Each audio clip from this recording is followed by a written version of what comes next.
Hi there. Now let's look into the requirement management phase. The process of managing architecture requirement applies to all phases of the ADM cycle. The requirement management process is a dynamic process which addresses the identification of requirements for the enterprise, stores them, and then feeds them in and out of the relevant ADM phases. If you see, requirement sits in the central and it feeds to all ADM cycle A through H. It operates continuously through ADM process. Requirement changes all the time, and that is the reason it's feed to all the phases. Requirement changes could be due to change in the business strategy, change in business competition, change in competitors, new policy, missed requirements. In your own project, you must have faced the scenario where the requirements change. For most of the project, it's highly unlikely that the requirement remain constant. It evolves, changes throughout the project life cycle. Let's look at the objectives. The objective of this phase are ensure that the requirement management process is sustained and operates for all relevant ADM phases.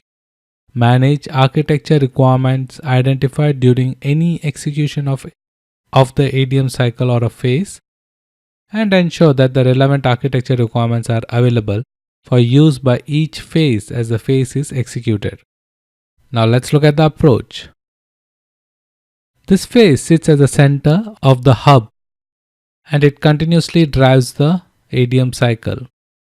Each phase of the ADM gets feed from the requirement. The architect should identify which requirement is relevant to which phase. And TOGAF standard does not mandate or recommend any specific process or tool for requirement management. There is a large and increasing number of commercial off-the-shelf tools available for support of requirement management. For example, IBM Rational, Jira Softwares, and so on.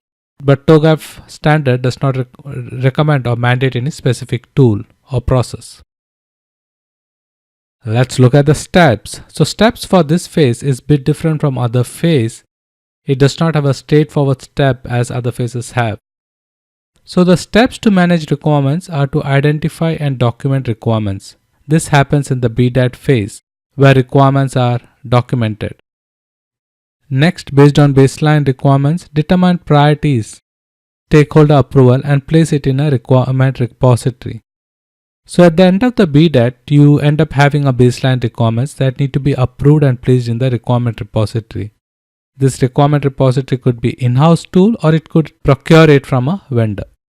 Next step is to monitor the baseline requirements. That is, you need to keep track of any changes in the requirement. Next is to identify change requirement. That is to remove, add, modify requirement from the phases.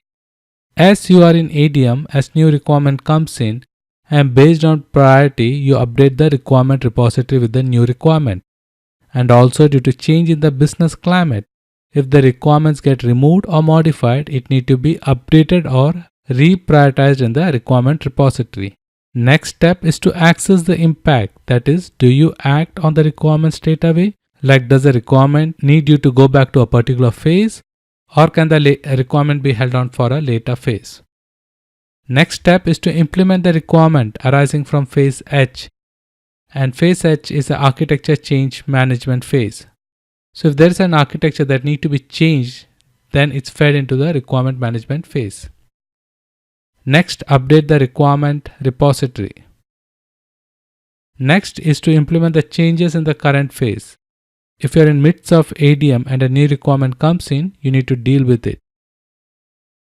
And the last step is to access and revise the gap analysis. So if you have identified gaps between the baseline and the target and things change due to change in the requirement, you have to redo the gap analysis. So this covers the requirement management phase. I encourage you to read chapter 17 from the TOGAF document link as mentioned in the slide. Any questions, please drop me a message or please post it in the discussion forum. Thank you, happy learning and God bless.